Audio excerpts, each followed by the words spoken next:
ओ केटा के छ खबर घरबाडिया घरबाट अङ्कल पहिला 2-4 दिन भयो ए ल ठिक छ बस त्यहाँ नि वर्ष त दुई जना मिलिखेन बस किन आछे पहिले काटुनहरु अब काम नौकरी सौकरी छन् कि भनि नआएको डाल्न गयो अहिले आयो त नौकरी छुट्टी गयो चुनावको बेला के भोट गानी हाले जे कन्टिन्यू हाल्यो अनि दिएन उनले घन्टी नि हाले सरकारमा पठा अनि दिएन रोजगार युवालाई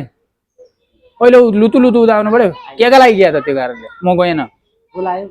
बोलाए जानु पर्यो आफ्नो हेर्नु परेन नौकरी छाडिकन जानु कैका गाडा भयो अहिले हो त्यसैले कसैको पछाडि दौड्नु हुँदैन म गएन मजासँग बसेको छौँ कमाएको छौँ खाएको छौँ यो भन्दा पछि यसो कुरा नअरे म लाउँदैन तिमीलाई नोकरी दिमाग खराब नौकरी त खोजिदिनु पर्यो पछि अगाडि जसो भयो भइगयो यहाँभन्दा पछि त्यसो नअरे त है ल ठिक छ तिमीहरूलाई म कोसिस गर्छु हुन्छ टेन्सन भयो पक्का काट्यो भइगयो